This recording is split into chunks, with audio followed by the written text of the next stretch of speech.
Hola, Alberto. Oye, no pude domesticar mi pelo hoy día. Tengo un problema, pero bueno, ya, ¿qué le vamos a hacer? Lo que pasa es que sigue en el encierro, en el confinamiento total, ¿o no? Sí, estoy viviendo un eclipse, así que Sí, me creativo, está... creativo también. No, terrible, terrible, porque había, además que esta semana hubo esperanza, porque el lunes no anunciaron nada, entonces dije, se va a suspender esta semana. Suspendieron todo, menos mi barrio.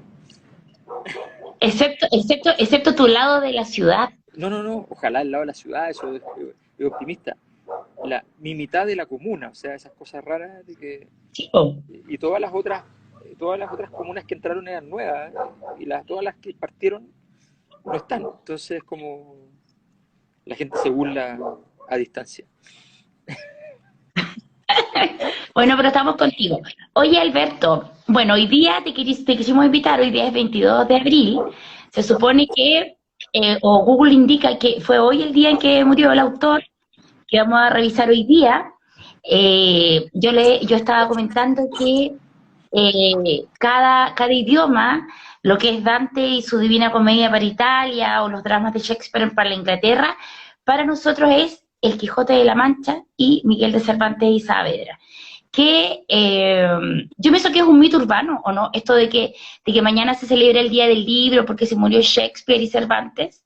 Sí, no, es correcto, porque o sea, lo que pasa es que los calendarios eran distintos, así que técnicamente son días distintos, pero los dos homogeneizados al mismo calendario era el mismo día. O sea, eso es efectivo. Así que Es el 23 de sí, abril. sí, sí. Wow. Y efectivamente, tú dices bien, hay un conjunto de obras, no muchas, que son los grandes emblemas de la comprensión, que era de hecho, en el siglo XIX, XVIII era muy habitual que la gente aprendiera esos idiomas leyendo ese libro. O sea, los grandes Ya. pensadores aprendían castellano leyendo el Quijote, los grandes pensadores aprendían italiano leyendo la Divina Comedia, ¿ya? Y se aprende inglés leyendo a Shakespeare, que es una locura porque obviamente son idiomas que son distintos a como son hoy día, o como eran en ese entonces, pero igual era una cosa de buen gusto, ¿no? Hacerlo. Oye, ¿y tú? ¿Tú has leído a Shakespeare en inglés? Sí, pero me cuesta, es difícil, es difícil. Ahora es precioso, o sea, lo que pasa es que Shakespeare, una cosa que uno tiene que, a ver, la diferencia entre Shakespeare y Cervantes es bien clara. Eh, Shakespeare es es un genio de la literatura así como arte y destreza escritural. Es una cosa así, bueno, como son los ingleses además, hay una tradición Sí. inglesa impresionante. Eh, Cervantes hizo la muy clásica y italiana, española, que con una obra reventarlo todo. Exacto. De Mm. hecho, el Quijote, eh, no sé, obviamente los datos son siempre eventuales en estas cosas, pero lo que se señala es que es la obra más vendida y más traducida después de la Biblia. Sí, po. Entonces, efectivamente la obra fue y ha sido una locura, con una cantidad de ediciones infinita, y con una relevancia en nuestra cultura. O sea, yo te puedo hacer un ejemplo súper simple, lo tengo anotado aquí para que no se me olviden, mire. Eh, entonces, porque hice mi pega. Entonces, eh, hasta el día de hoy, nosotros hay frases que ocupamos del Quijote, ¿ya? Sí, po. El deja que los perros ladren es un clásico. Estáis peleando con molinos de viento, ¿ya? También es un clásico. Pero hay varios dichos que no habrían quedado en nuestra cultura pegados para toda la historia si no hubiese sido por el Quijote. Seguramente son dichos anteriores. Si da el cántaro en la piedra o la piedra en el cántaro, mal para el cántaro, ¿ya? Eh, a Dios rogando Wow. y con el mazo dando. A buen entendedor, pocas palabras. Cuando a Roma fueres, haz lo que vieres. Eso es del Quijote. Para todo hay remedio si no es para la muerte. Quien a buen árbol se arrima, a buena sombra se cobija. Es un gran consejo para los académicos de Cervantes. Digamos. Tanto vales cuanto Oye, tienes, que está en una canción. oye, Alberto, ¿Y tú qué opinión tienes de esto? Que, por ejemplo, uno puede reconocer esos dichos en la obra de Cervantes, en el Quijote de la Mancha, pero eso siempre y cuando uno lea una buena edición del Quijote de la Mancha. Porque lo que ha pasado es que está indicado en manga, hay novela gráfica, está en unas ediciones mini para los estudiantes, no hay buenas ediciones. Cómo es que hay que leer? ¿Hay algún dogma en leer en la obra? Chuta, es difícil decirlo, porque objetivamente la obra tal como está, esa es la gracia, pero el problema que tiene es que efectivamente es muy difícil, hay que acostumbrarse. A ver, la lectura, eh, eh, y esto es bien importante, todas las cosas importantes son desagradables al empezar. ¿Ya? O sea, es como cuando uno parte yendo a hacer ejercicio sistemáticamente y la gente que hace ejercicio sistemáticamente dice, no, pero en realidad no estáis corriendo hasta que corrís 40 minutos. Y tú decís, este gallo me está insultando, o sea, ¿por qué me dice esta tontería? ¿Ya? Bueno, yo te puedo decir, por ejemplo, y es igual de insultante que a mi juicio no estás escribiendo hasta que escribes 2 horas seguidas y recién ahí empiezas a escribir. ¿Ya? Y no estás leyendo realmente hasta que no lees con la capacidad de al mismo tiempo entender el qué y disfrutar el cómo. Claro, Entonces, en el fondo, es re complejo decir, porque si una persona no se somete al espanto de meterse en un libro de complejidades que tiene como el cambio del idioma y cosas así, en términos del castellano más antiguo, qué sé yo, si no te metes en ese tono, ¿ya? Sencillamente, bueno, nunca lo vas a lograr. O sea, es como leer la Biblia. La Biblia es una forma de versículo que es de la zona, de la zona del Medio Oriente, ¿ya? Que es la poesía de la zona, que es una poesía muy sofisticada, qué sé yo, y que todas las cosas que se describen se repiten siempre necesariamente 2 veces. Entonces, claro. entonces siempre estás diciendo lo mismo de otra manera, y lo mismo de otra manera, y lo mismo de otra manera. ¿Ya? Hay una escuela completa de interpretación de la Biblia que llegó a la locura de decir que todo era literal. Imagínate cuando es poesía que necesariamente dice 2 veces la misma cosa de maneras distintas, o sea, no puede ser literal. Bueno, No, po. pero independiente de eso, entonces es re complejo porque yo entiendo los resúmenes, pero el problema de los resúmenes es que en realidad las obras son acaso las peripecias que acontecen. O sea, una obra es lo que pasó, ¿ya? Y ese es un gran problema porque es como, si uno se queda con las obras que, tal como son, es como, oye, Romeo y Julieta no tienen ni una gracia. ¿Cuánto? O Claro, sea, veis la teleserie de la tarde y vas a tener Romeo y Julieta siempre. Ay, mi familia no lo quiere y qué sé yo. Ya, ok. Con claro. plata, sin plata. Esa es la única diferencia. ¿Ya? En Florencia, ¿ya? O en el Quisco. ¿Ya? Bueno, pero eso es la única diferencia. Entonces, la historia es la misma siempre. La gracia justamente es cómo se plantea, cómo arriban los personajes, cómo se llega a eso. Argumentos nuevos son extraños. Aquí estamos frente a una obra que tiene esa gracia. O sea, nunca antes y nunca después hemos visto este argumento. O sea, el argumento En el caso este del Quijote. del Quijote, claro, o sea, es una cosa sorprendente. Pero bueno, y con un tono, en fin, y una construcción, digamos, que es bien delirante en ese sentido. Obra, digamos, además, Oye, entonces, espérate. Primer consejo sí, para leer el Quijote, hay que tratar de entrarle el Quijote, sí, léete, al de Río Quijote. leerse pedazos. Si mira, si esto no tiene mucho misterio, si nadie Sí, po. dice que tiene que ser una cruzada y hay que cruzar 2000 kilómetros a pie, o sea, y morir en el intento, además, no. Esto se trata de hacerlo con goce, o sea, es mejor leer un episodio bien, Sí, po. releerlo, sacarle el jugo, ¿ya? Que estar preocupado de si te leíste o no te leíste el Quijote completo. Completo, claro. O sea, la gracia es saber empezar a disfrutar, a paladear cómo escribe Cervantes, qué es lo que hace, en fin, o sea, eso en principio. Luego, qué sé yo, saber cuál es la historia es súper sencilla, además, eso no tiene ninguna gracia, porque además es toda imaginaria, voy a explicar por qué eso, pero es toda imaginaria en el fondo. Entonces, eh, y la gracia de todo esto justamente está o sea, es una obra muy imperfecta, con muchas imperfecciones, ¿no? Eh, lo represento a partir de lo siguiente. eh, el gran escritor Nabokov fue también profesor universitario de literatura e hizo 4 cursos, no hizo más.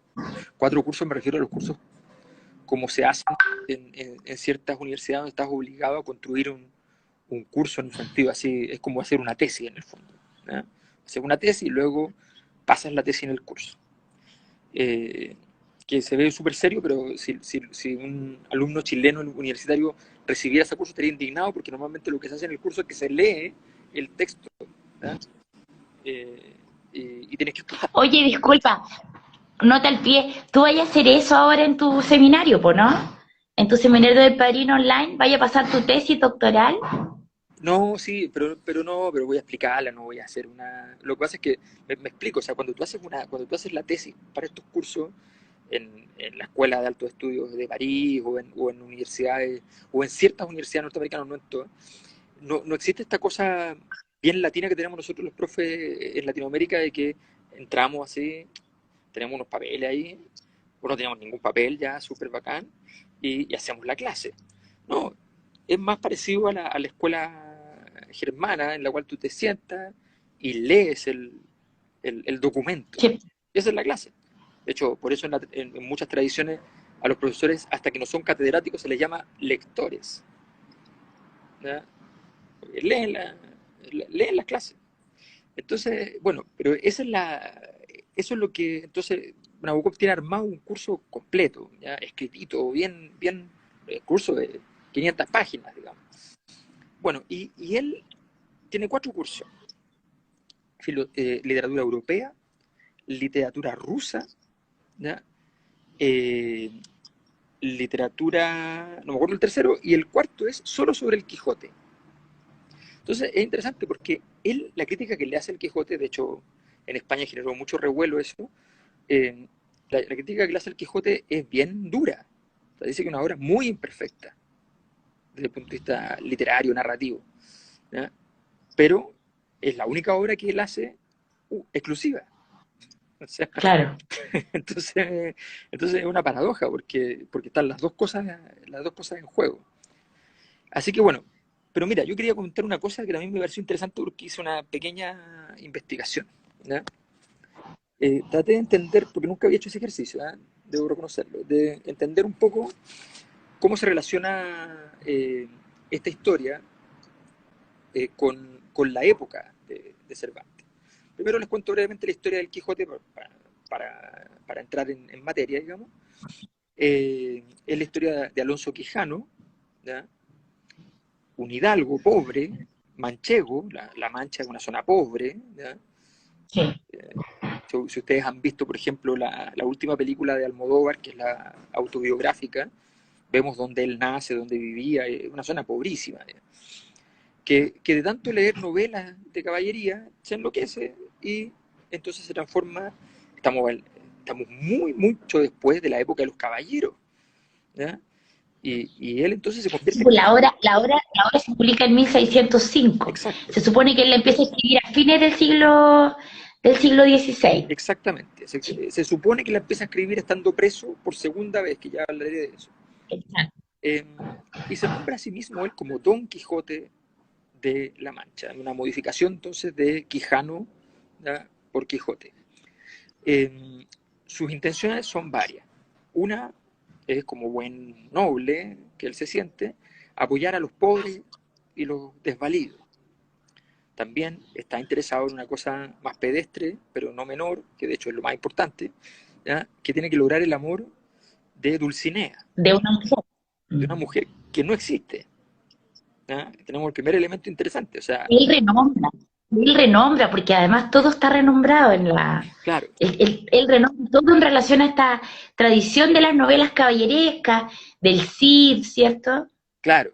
Entonces hay una campesina que es Dulcinea, pero para Sancho, que va a ser su sirviente, su escudero, dice él, ¿ya?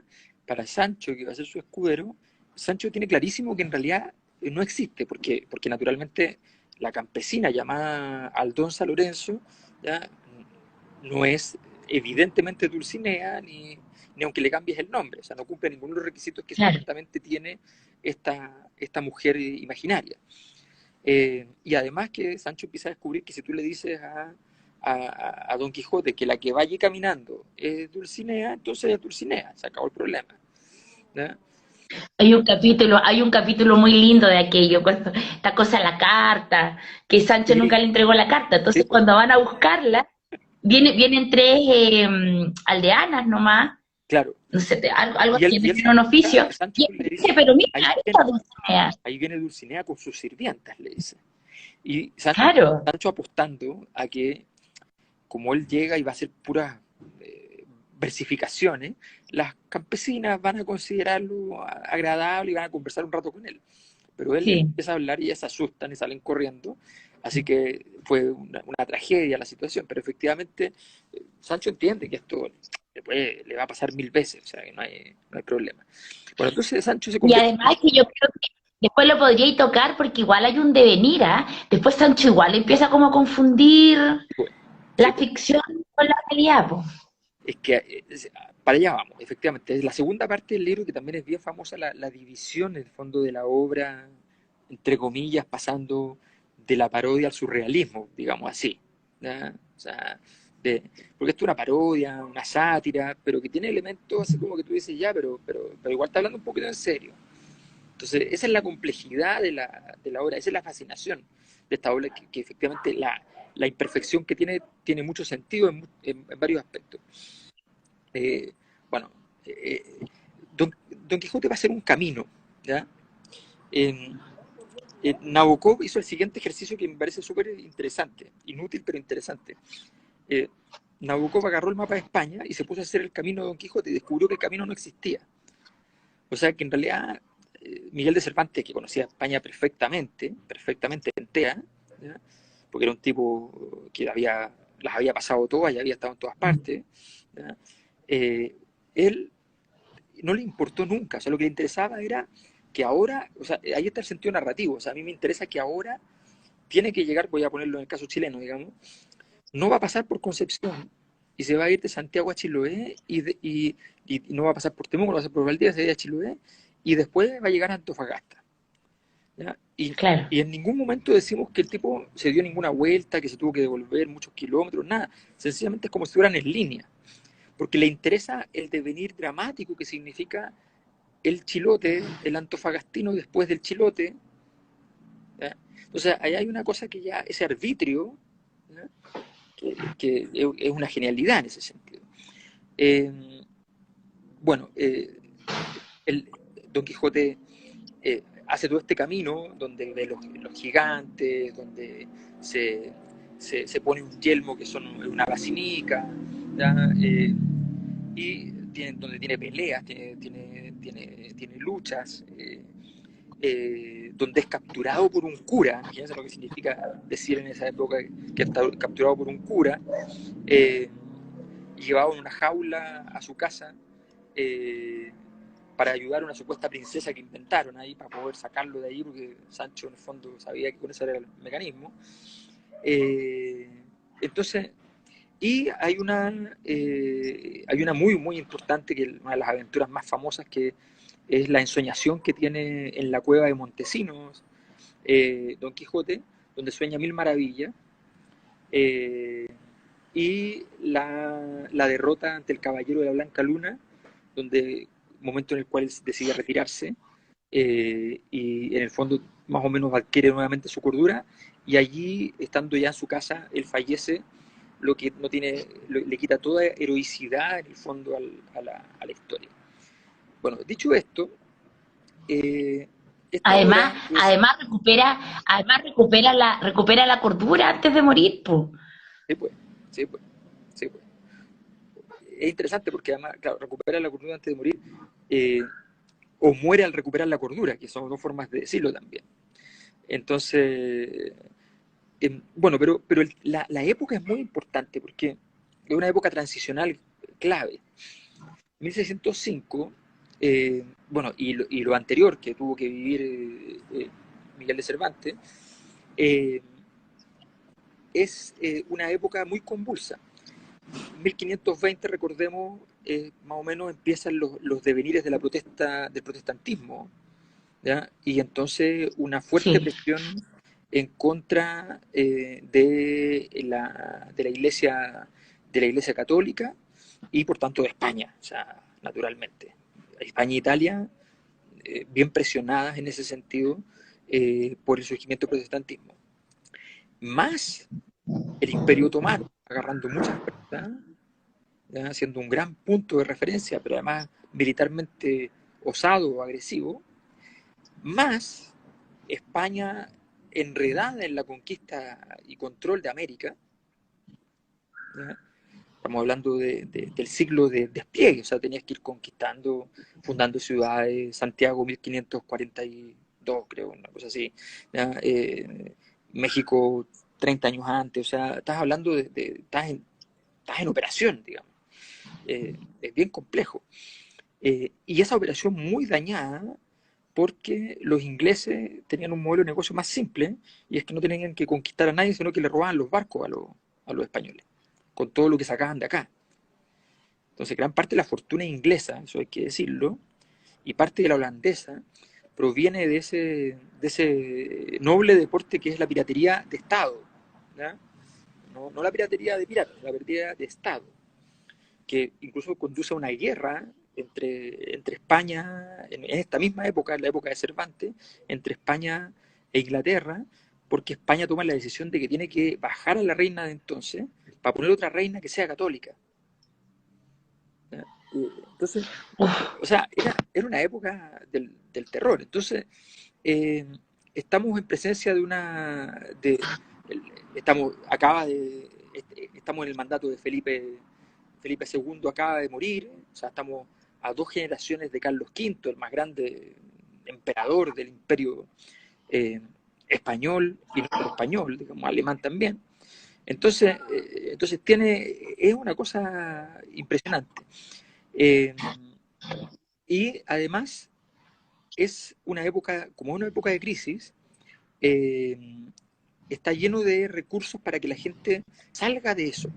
Hay mucha búsqueda de, por ejemplo, hay muchas fiestas, surgen muchas loterías para que la gente gane plata porque hay mucha pobreza, entonces la gente apuesta que por lo menos con algo pueda ganar, en fin.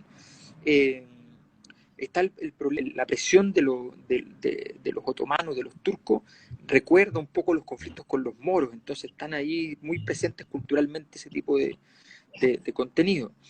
Eh, y, eh, y entonces, y de alguna manera la vida de Cervantes es la vida muy clásica de, del héroe cansado. O sea, Cervantes es un gran héroe. Cervantes es un tipo que fue a pelear en la principal batalla, la histórica, ¿Cuál la de Lepanto? la de Lepanto, es la batalla histórica contra los otomanos por la Liga Católica. ¿Ya? Él va a pelear allí, es héroe de guerra, ¿ya? No, Pierde una mano.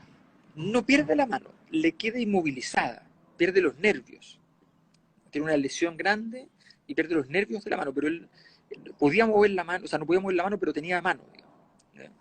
Ah, porque después es conocido como el manco de Sí, Lepanto, ¿no? porque básicamente cuando tú tienes la mano sin poder tener movimiento, en la práctica la ropa te queda colgando y no se ve la mano. Entonces se veía como un manco. Pero no, él tenía mano. Y él está preso ahí, pero ahí no parte escribiendo.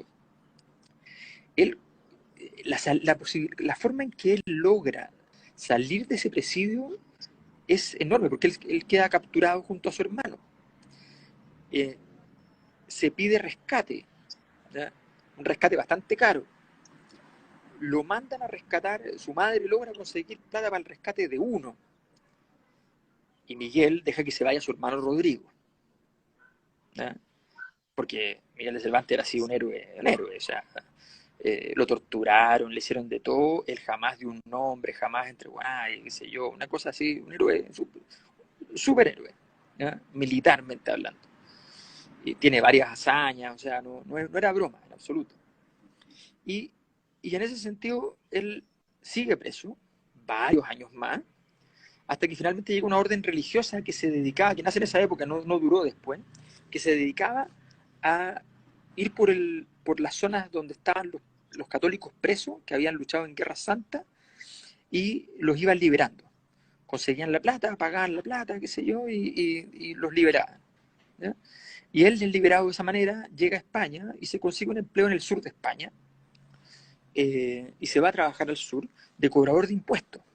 Pero como nunca le tocaban las pegas fáciles, le tocaba la pega de ir a la casa cuando ya la cobranza judicial en el fondo, que todos sabemos que fue un trabajo peligroso hasta muy recientemente, Claro. muy peligroso. Por tanto, estuvo riñas y problemas, y qué sé yo, mucho lío.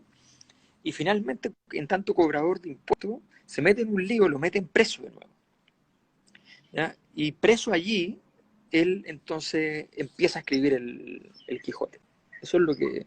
Así que no fue en el presidio por la batalla de Lepanto, sino que fue un presidio De Lepanto. menos interesante, que ocurrió en el sur de España, simplemente por cobrar impuestos. Así que Como saqueo. lo- lo- los Saqueo, libertarios están saqueo en la lista. interesados. Así que, pero mira, quiero destacar una cosa. ¿Cuál es el primer párrafo del Quijote? Se supone que todos lo conocemos. En un lugar de la Sí. Mancha, de cuyo nombre no quiero acordarme, no ha mucho tiempo que vivió un hidalgo de los de lanza en astillero, adarga antigua, rocín flaco y galgo corredor. Bueno, ¿por qué es importante este párrafo? En un lugar de la Mancha es un lugar impreciso. O sea, eh, el origen de Don Quijote ocurre en un lugar de cuyo nombre el escritor no quiere acordarse. Eso es bien interesante porque además el escritor de inmediato está diciendo yo soy el escritor. Es como cuando uno dice, oye, pero este cuadro, ¿qué gracia tiene? Este cuadro tiene la gracia de que por primera vez en la historia una persona, por ejemplo, o una mujer, mira de frente al que lo está mirando como espectador.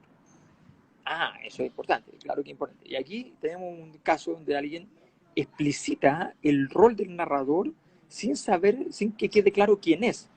No es presentación, yo soy tanto, y voy a contarle una historia porque, no sé, me pasó esto. No, este es un narrador que se presenta como tal. No quiero acordarme, ¿ya? Y nos mete de lleno, ese gesto, el meterte de lleno en la ficción. Te está diciendo, olvídate de la realidad, ¿ya? Salgamos del realismo. Construye entonces un espacio imaginario y le permite la libertad entonces poética de escribir un camino que no tiene sentido territorial, como decía. Eso es lo primero que logra. Ahora, yo me quiero hacer cargo un poquito del lugar común de por qué esta obra es tan importante, por qué se dicen, por qué dicen los especialistas que es tan importante. Hay todo un debate bien duro. Trataré de resumirlo lo que se pueda. Primero, se dice que es la introducción en España de la novela moderna debido al dominio de la prosa narrativa y la caracterización realista de los personajes, ¿ya? Eh, la caracterización de personajes se refiere a esto de que cada personaje tenga un perfil muy definido, que o sea, las cosas que hace Sancho no puede hacerlas Don Quijote, viceversa, ese tipo de cosas. Eh, Crea entonces prototipos psicológicos, crea prototipos de conducta, en fin. Eh, Además, él representa en su obra estos dos planos tan importantes en la historia del pensamiento, el realismo y el idealismo, ¿no? Sancho, Don Quijote. Eh, Además, se plantea frente a los grandes valores de la sociedad, de la humanidad en la historia, el amor, la fidelidad, el valor, la valentía, la honradez, la sinceridad, la justicia, la libertad. La libertad es clave. O sea, aquí vamos, de eso quiero hablar un poquito después. Y además, está de alguna manera representando la crisis valorativa, ideológica, la incomprensión frente al escenario que se produce luego en la transición, en el proceso de transición entre el Renacimiento y el Barroco, pero también en el proceso de transición en ese proceso que va desde el medioevo, ¿ya? Del cual el Renacimiento es parte en el fondo, es la parte crítica, aventurera, pero sigue siendo parte del medioevo, ¿ya? Del medioevo respecto al momento moderno. Entre los dos momentos, si lo definimos puramente, el medioevo y lo moderno, hay mucho rato. O sea, siempre decimos, la Edad Media fue muy larga, y en realidad lo que fue más largo fue el momento en que entra Fue la Edad el entry. Media y eso que llamamos el Renacimiento en realidad es un pedazo de un proceso muy largo que termina recién en el siglo XVIII o XIX, ¿ya? Que podemos llamar la modernidad. O sea, entre la Edad Media y la modernidad hay un espacio gigante, muy complejo. Eh, ¿Qué dice, por ejemplo, de la libertad? Dice, la libertad, le dice a Sancho, es uno de los más preciosos dones que a los hombres dieron los cielos. Con ella no pueden igualar a los tesoros que encierra la tierra ni el mar encubre. Por la libertad, así como por la honra, se puede y debe aventurar la vida. Y por el contrario, el cautiverio es el mayor mal que puede venir a los hombres. ¿Ya? Hay varias otras cosas a propósito de este tono masculinizante a los hombres. Quiero decir que una cosa que no se le puede acusar a Cervantes es la falta de manejo respecto a lo femenino. Sí. Tiene muchos personajes femeninos muy complejos. Eh, Siempre las mujeres están dotadas de una sensibilidad especial, de alguna manera, que les permite entender situaciones, comprender la realidad con mucha sapiencia. Eh, y, y, en el fondo le importa mucho esa perspectiva diferente que va a entregar el personaje femenino. En, Hoy está el capítulo 12 del Quijote, que es como súper estudiado y conocido, este de la pastora Marcela y el poeta Grisóstomo, donde ella además el manejo del lenguaje, el discurso que ella tiene, eh, Mira, eh, voy a citarlo. Los, Habla Marcela. Los árboles de estas montañas son mi compañía, las claras aguas de estos arroyos mi espejo. Con los árboles y con las aguas comunico mis pensamientos y mi hermosura. La conversación honesta de las zagalas de estas aldeas y el cuidado de mis cabras me entretiene. Luego dice, voy a buscar, el que me llama fiera y basilisco, déjeme como cosa perjudicial y mala, el que me llama ingrata no me sirva, el que me desconocida no me conozca, quien cruel no me siga, que esta fiera, este basilisco, esta ingrata, esta cruel, esta desconocida, ni los buscará, servirá, conocerá, ni seguirá en ninguna manera. Eh, y además dice, no sé, una cosa, este es un discurso así de emancipación, pero sí, es una locura. Ella está, en el momento está arriba de una peña, ¿ya? Dando el discurso. Eh, y dice, y así ruego a todos los que aquí estáis, que estéis atentos, que no será menester mucho tiempo ni gastar muchas palabras para persuadir una verdad a los discretos. Eh, no, ella es una cosa y hace todo yo nací libre y para poder vivir libre escogí la soledad de los campos.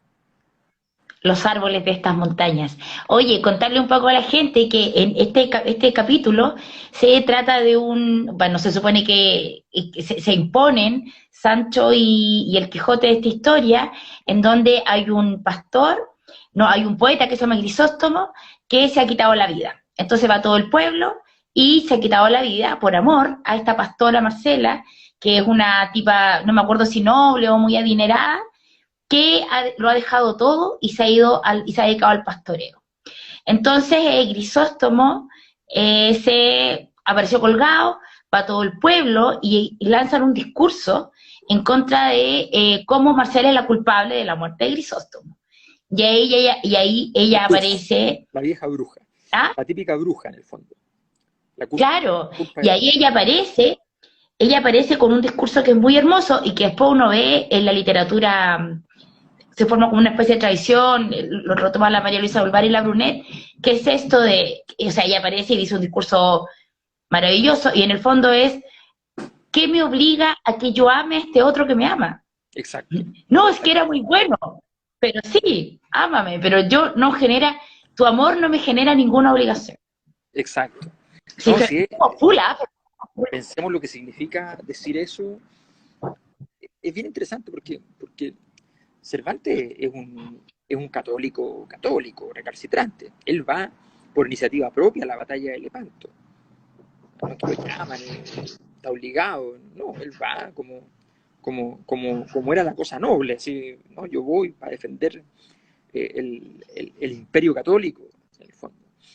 Eh, y, y por tanto, y vive mucho rato en Italia, además, porque los italianos y los españoles en ese momento son la alianza política más importante en términos del control eclesial del Vaticano, de la Iglesia Católica, en fin. Él tiene esa relación muy marcada, pero al mismo tiempo tiene estas cosas emancipadoras, que se puede burlar de los curas, que puede tener, Sí. o sea, y tiene este discurso sobre las mujeres que es muy, muy potente, porque además aquí los únicos locos son los hombres, ¿ya? Mm. Las mujeres, de hecho, es curioso porque toda esta idea de la mujer enamorada no está en el Quijote, no hay nada, No, ¿no? Y tampoco en la mujer arpía pragmática, no ese es el concepto, ¿no? Es una mujer libre que ve a estos tipos impertinentes, raros, que andan con sus amores y sus discursos, ¿ya? Y sus chayas de narrativas, historietas, en fin, ¿ya? Que no tienen ningún sentido y ya, pero no hay nada más, y que quieren poder decir que no, ¿ya? En una cosa que tiene una notable actualidad. Eh, Ahora, también eh, se considera que es muy importante porque eh, tiene todos los atributos de las ficciones más evolucionadas. Eh, el, la ficción, por ejemplo, de segundo grado se denomina aquella donde el personaje influye en los hechos, ¿ya? O sea, nosotros estamos acostumbrados a que hay cierto tipo de narraciones donde ocurren los hechos y los personajes se ven sometidos a las presiones de los hechos, ¿ya? Pero sí, hay personajes en la historia que influyen en los hechos. Eso es una ficción de segundo grado. Eh, Normalmente siempre hay alguna acción que influye en la historia, pero por ejemplo en las novelas, en las historias griegas, en las epopeyas, ¿ya? Solamente los héroes tenían derecho a mover la historia. No podía aparecer un personaje como Marcela, por ejemplo, y mover la historia. Solo los héroes y aquellos a quienes los héroes amaban, ¿ya? Helena de Troya. Eh, claro. entonces, la, los personajes empiezan a tener más relevancia. Eh, y en ese sentido empieza a aparecer entonces una posibilidad nueva, que tú puedes poner más cosas, ¿ya? Puedes poner más entremeses, entre comillas. O sea, puedes meter adentro eh, entre una historia que cuenta alguien que está sentado en una silla con otro y entonces metes una pequeña novela dentro de la novela, Claro, metes un claro, discurso, metes un poema que alguien le recita a otro, ¿ya? Entonces claro. empiezas a tener intertextualidad en el fondo. Eh, Luego, la segunda parte de la obra es bien barroca, ¿ya? Eh, y la estructura novelística ahí es más firme, los hechos están muy bien amalgamados, eh, y, y, en- y es la primera vez lo que se dice que en una novela europea el personaje transforma los hechos y al mismo tiempo es transformado por los hechos al mismo tiempo. O sea, tiene este doble juego. Eh, y, eh, y luego viene el momento de la transformación del personaje, que es muy potente. El personaje no se yergue ni trágico ni heroico, ni tampoco termina como comedia. Una cosa rara lo que pasa. Eh, Cuando él vuelve a su pueblo, se da cuenta que él no es un héroe, Claro, pero además se da cuenta que no existen los héroes, eh, que es una especie de inicio de nihilismo, en el fondo. Eh, y bueno, y finalmente el personaje, ya no Don Quijote, Alonso ahora, morirá, conocido simplemente como el bueno. Eh, entonces, es bien interesante que eh, esto. Y lo último que quería destacar en términos de la cosa más literaria, más dura, es que hay un trabajo que hizo eh, uno de los analistas más interesantes, digamos, es eh, lo que proviene de la crítica inglesa, de hecho. Los ingleses se han metido mucho en este tema, eh, y el más conocido ahí es Riley, y ellos dicen lo siguiente, son varios, ¿ya? Dicen lo siguiente, que el, el romance, el relato fantástico y la novela realista, ¿ya? Son dos maneras distintas de escritura de la época. Está el romance más consolidado y la novela está partiendo.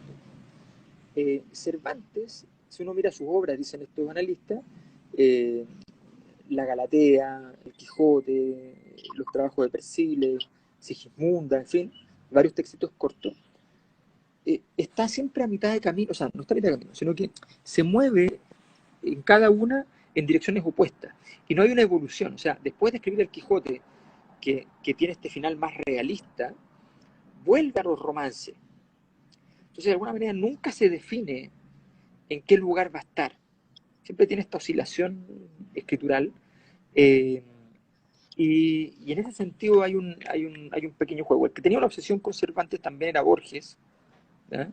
Que siempre va Sí, de... O sea, de hecho, inventa un personaje fantástico que es Pierre Menard, ¿no? Que va a escribir el Quijote, ¿no?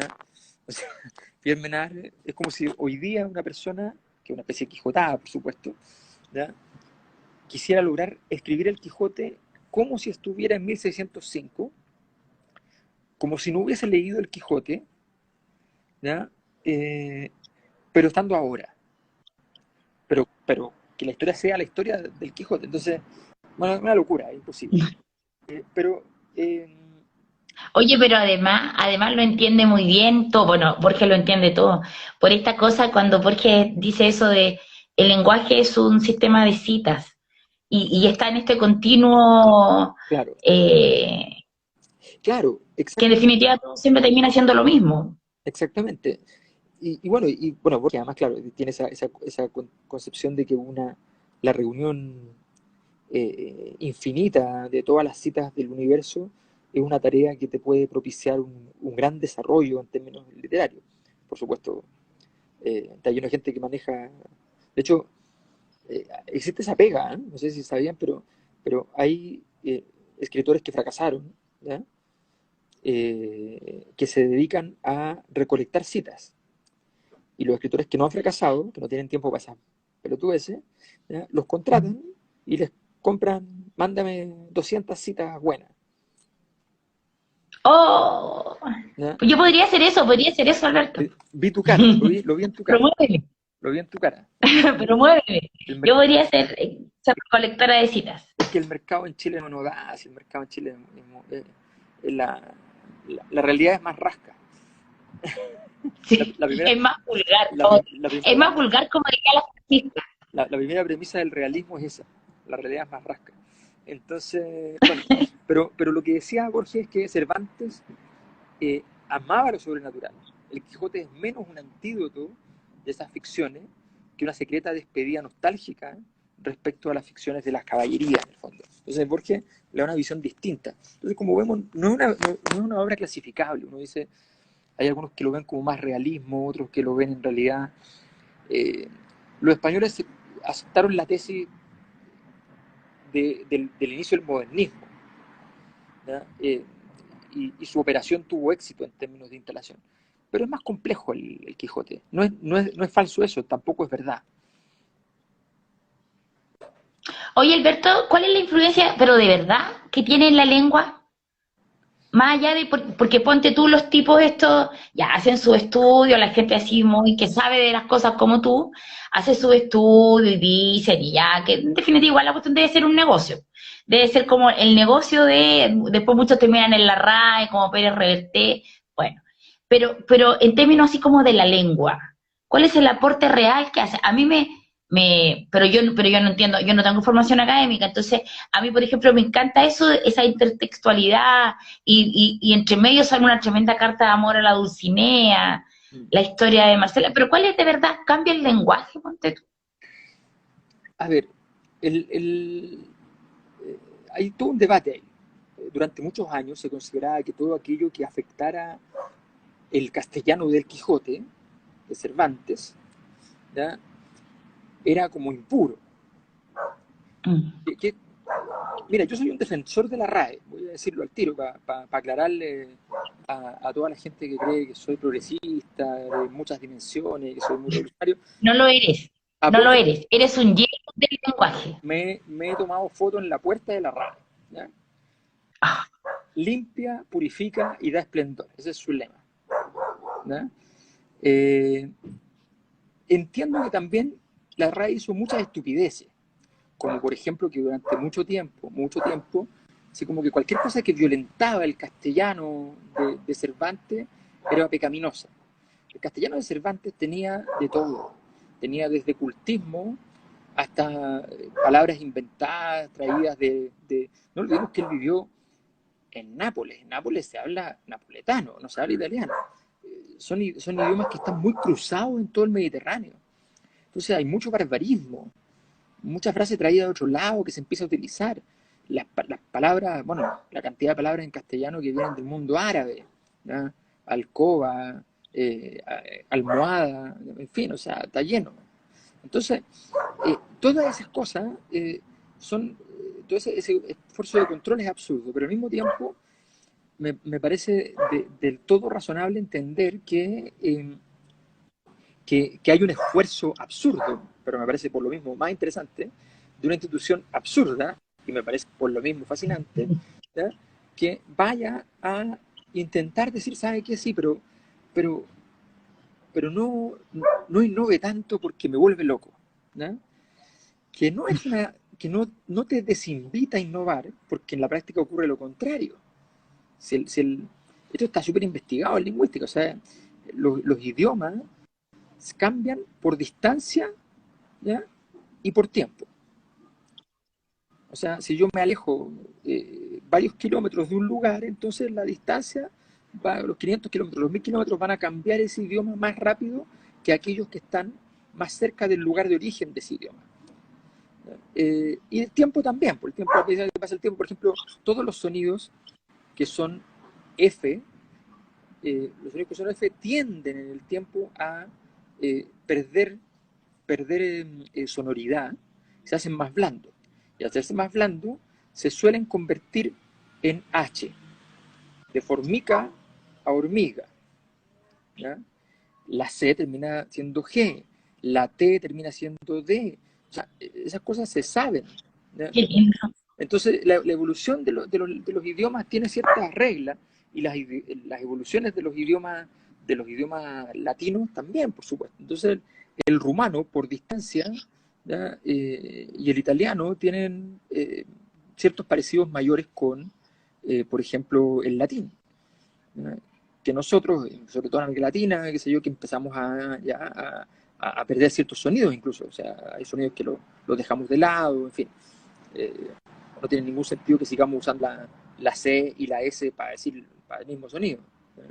Pero bueno, entonces tenemos todas esas cosas. Así que yo creo que es muy interesante, pero efectivamente, este es un libro que está escrito con todas las formas de la lengua de la época. Él estuvo en la cárcel 2 veces, una en España, ¿ya? Y una en Argel. O sea, estamos hablando de una persona que manejaba muchos idiomas, muchas palabras de distintas partes, mucho coa.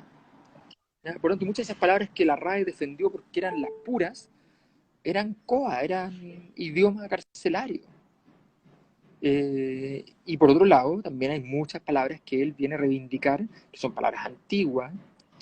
Eh, estamos hablando de que él está en un momento de transición, él está justo antes del el siglo de oro español. Él alcanza a estar con Lope de Vega. El Quijote tiene mucho que ver con Lope de Vega. Cervantes estaba desesperado porque Lope de Vega le estaba yendo increíble. ¿Ya? Y encontraba y Lope de Vega estaba siendo más moderno. ¿Ya? Era como el infante vil que traía todos los cambios y las cosas, y entonces él se vuelve loco, y gran parte de su necesidad de modernismo viene por culpa de Lope de Vega. Entonces están todas esas peripecias, pero justamente como logra pararse, siempre las cosas raras son más fabulosas. Las cosas raras es que él se logra parar en un lugar que no existía, en ese momento intersticial entre todas las transformaciones que están ocurriendo, y representa todo eso. Entonces, tal como lo que se llama el Quijote latinoamericano, que es García Márquez con 100 años de soledad, representa en el fondo, vamos a decirlo así, el fin de Latinoamérica, del campesinado rural, ¿ya? De la aventura, la última obra antes de las reformas agrarias, en el fondo, de alguna manera, del surgimiento de las transformaciones hacia sociedades mucho más modernas. eh, las reformas agrarias tuvieron una gran consecuencia que, contrario a lo que se cree, no es contra la empresa, es a favor de la empresa. Las reformas agrarias permitieron el surgimiento de la burguesía y el empresariado, en fin. Entonces, efectivamente, son obras que ocurren justo en un momento, ¿ya? No, no con una variable, sino que con todas. Ese es el azar, como siempre. Claro. Eh, Oye, y esto vendría a ser en Argentina, ponte tú, la poesía gauchesca y el Martín Fierro, también ubicado un poco en ese lugar intersticial. ¿Y cuál sería la nuestra? Martín Rivas, mucho menor medida porque no, porque una novela costumbrista, es la versión intelectual de La Pérgola de las Flores. O sea, el muchacho Sí. es la historia de Francisco Javier Cuadra, digamos, ¿ya? Igual, o sea, el chico guapo que viene del campo a la ciudad es muy inteligente, ¿ya? Y empieza a circular con el poder, ¿ya? Eh, Ah, pero de Vincent Prequiat, no desde la historia de amor de Martín Rivas. no, no, no, de historia política, o sea, esa es Ya. nosotros no tenemos una historia de amor que eh, la- no tenemos una historia de amor que así que nos defina como sociedad en ese momento inicial, porque Chile era la cuna del positivismo, entonces estábamos en la cosa de la ciencia, ya, de los primeros países del mundo que iba a entrar a ser un país por el progreso, moderno, o sea, el afán modernista era gigantesco. Y al mismo tiempo, con los conservadores, con la duda de qué hacer, y hay una cosa muy, muy interesante que tiene que ver con este concepto de la libertad, ¿ya? O sea, la libertad de, la libertad de la que hablamos hoy día, no tiene nada que ver con la libertad de la que se hablaba entonces, porque la libertad después terminó siendo una criada, lo dice García Márquez, digamos, también en ese año de soledad. La única diferencia entre los liberales y los conservadores es que los liberales van a la misa de 7 y los conservadores a la misa de 8. ¿Ya? Mm. Entonces, esa, ese juego finalmente se va a empezar a producir, pero está todo ese esfuerzo, digamos, más bien de construcción de sociedad, de racionalidad, el Cerro Santa Lucía acá en Santiago, Vicuña Maquena adornándolo como si fuera París. Claro. En fin, o sea, toda esa búsqueda. Así que, claro, hay algo de eso. Pero es verdad que, mira, hay mucho material que reuní, pero por ejemplo, súper interesante es entender la influencia que tuvo para construir Don Quijote los poemas caballerescos de Ludovico Ariosto, ¿ya? Eh, que son poemas más o menos de la época, son un poquito anteriores nomás, ¿ya? O sea, todavía existía poesía épica. Claro. De alguna manera él la reivindica y también se ríe de ella. Dice, ¿cómo va a ser que todavía hay poesía romancera de los caballeros, en fin, la locura? Pero así tal cual. Eh, y va a ser entonces este rescate de ciertos autores recientes, del 1530, 1520, que él va a ir tomando para poder construir este personaje.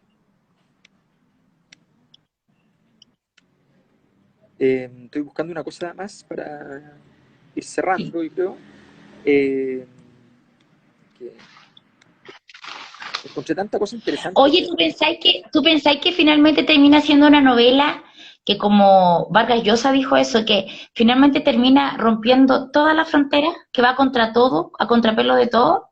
¿O es muy, muy Vargas Llosiano eso? sí, yo creo que la gracia que tiene es como cuando tú lanzas una impertinencia mágica que es pertinente a todo.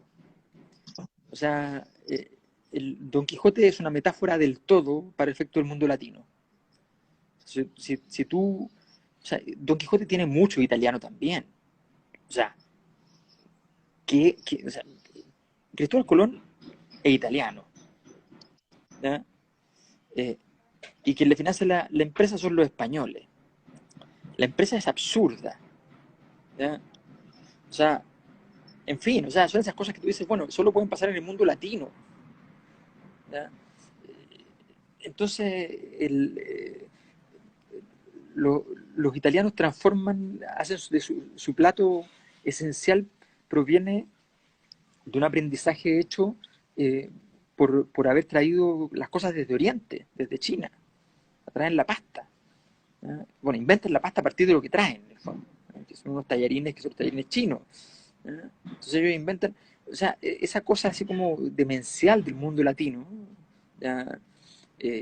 Afrodisíaca, perturbadora, ¿ya? Narcisa también, eh, un poquitito nihilista, pero a gritos, ¿no? ¿Ya?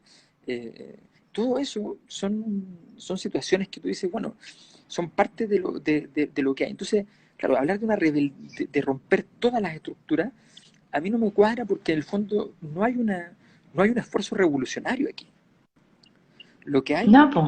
lo que hay en Cervantes es es un esfuerzo de lograr hacer esta locura que es una obra que no tiene categoría.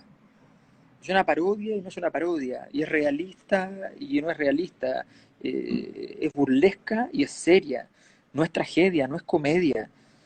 O sea, es como la Virgen María. La Virgen María, ¿qué puedes decir? ¿Qué puedes decir? ¿Cómo la categorizas? No No tiene la categoría. categoriza. Porque, No, porque en la categoría histórica, patriarcal, existe la mujer casada, que sus hijos son del padre, ¿no? ¿Ya? Del claro. esposo. Aquí su hijo no es del esposo, que es lo que se decía en esa época para alguien que tenía un hijo que no era del esposo, era que era una puta. ¿Ya? Pero ella no ha tenido sexo, ¿cómo va a ser puta? ¿Ya? Claro, era Entonces, virgen. era virgen. ¿Ya? Pero como está virgen, está casada y tuvo un hijo del que no es su... Sí, claro, esa es la gracia. ¿Ya? Entonces, está como si fuera Oye, soltera. espérate. Alberto, quedan 20 segundos. Uh, ¿Volvemos 5 minutitos más si nos caemos? ¿Para que eh, se ríe? tú mandas, tú mandas, tú mandas, tú mandas. Ya, mira, se va a caer y nos conectamos al tiro para que en 5 minutitos cerremos, po. Por favor. Porque para que después la ponía el video Ok. y lo suba. Ya, aquí estamos. Ya, Alberto, sigue. Ya. Tú sabes que nosotras, está la Francisca también por ahí, que se unió al principio. Podemos estar miles de horas No, sí, sí. escuchando tu Tengo que ir cerrando porque tengo teletrabajo canal. pendiente, así que tengo reuniones. Pero mira, eh, diría lo siguiente. Primero, yo me inventé mi propia opinión de por qué esta obra es tan importante, que tiene que ver un poco con lo que decía de la falta de categoría. Cuando tú logras que una cosa que no tiene categoría al mismo tiempo las tenga todas, eso es muy impresionante. Y esas cosas pasan con mucho talento, pero también con otras cosas, o sea, también hay un poco de azar. Eh, el, para mí la clave está que el personaje en realidad no es un personaje, o sea, el Quijote no es el Quijote, sino que es la dupla. Es una cosa muy interesante, Sancho y... claro, poner una dupla que si tú los acercas, vamos a hacer la siguiente metáfora. Eh, yo pongo, imagínense que yo tengo acá un principio, ¿ya? En realismo, y lo pongo por acá. Y tengo otro principio, que es el idealismo, y lo pongo por acá. Entonces, luego los empiezo a aproximar, y los dejo casi juntos. No juntos, casi juntos. Lo que pasa, lo que pasaría con dos planetas, ambos vibran, ¿ya? Se empieza a producir energía. Pues es peligroso. Pueden colapsar y fundirse, pueden romperse, chocar, pueden pasar muchas cosas, pero los acerco y vibran. Esa vibración es una sola al final. Es la vibración del movimiento de ambos. Eso es lo que pasa cuando yo junto al pragmático y al realista y al idealista. ¿Ya? Pero además hay un gesto muy importante aquí. El idealista es el jefe. El idealista manda al realista. Y esa es una respuesta muy contrarreformista, muy católica contra el protestantismo. Mm, ¿Ya? O sea, el catolicismo es platónico y aristotélico. sí. ¿Ya? Eh, el, Y el el, protestantismo, el protestantismo, no, el protestantismo es empírico, pragmático. El protestantismo no es ni Platón, no es Aristóteles, ¿ya? Sino que empiezas ya mucho más tarde y empiezas ya a estar en Guillermo de Ockham para adelante, digamos. Eso, y lo que les interesa, digamos, son el método en la vida cotidiana de las personas, ¿ya? El control del impulso. ¿Qué haría Don Quijote controlando su impulso? No nos queda nada. no. Entonces, eh, ese, o sea, es un acto de resistencia muy español, además, yo que viví en España te lo puedo decir, ¿ya? Contra la modernidad capitalista. Esto puede ser un libro moderno en términos literarios, pero es anticapitalista desde el punto de vista de esa resistencia muy típica del español, ¿ya? A tener que adaptarse a las lógicas del capitalismo, que no le importa. O sea, yo lo sufría incluso, lo padecía, no lo digo con cariño, porque yo iba a comprar el negocio de la esquina y le decía, queso fresco, yo no trabajo eso. Pero yo lo compraría todos los días. Es que yo no trabajo eso. No me importa, no traigo eso. Pero si te compra queso, o sea, compré queso y queso fresco. No, yo no compro eso. Iba ahí donde el chino, que no te entendía ni siquiera, le decía, queso fresco. ¿Queso? No, no, no, queso fresco. No, queso blanco. ¿Blanco? No. Viene en un pote, así como el yogur. Yogur, te decía. No, no, no, no, no entienden un carajo, saben cobrar, ¿no? Entonces, pero tú llegabas al día siguiente y el tipo tenía queso fresco, porque sabía que iba dando vuelta y tú le Claro, comprabas. Y al día, no, para alcanzar a ya. despedirme nomás, entonces, en ese sentido. Una muy bonita, muy interesante. eh, Quien quiera entender el concepto de amor de Cervantes, proviene de una tradición muy interesante renacentista que se llama el neoplatonismo, Ya. ¿ya? Que en rigor no tiene tanto que ver con Platón.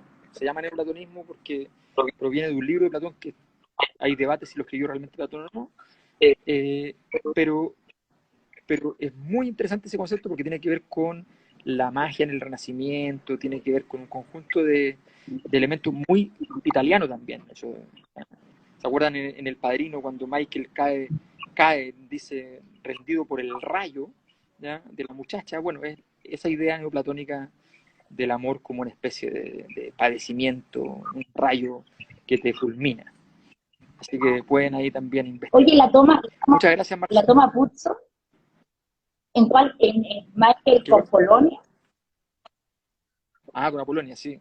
Sí, sí, Oye, bueno, tiene unas sí. cartas, hay una carta de amor maravillosa, que ya como estamos en la hora y te tenés que ir a trabajar.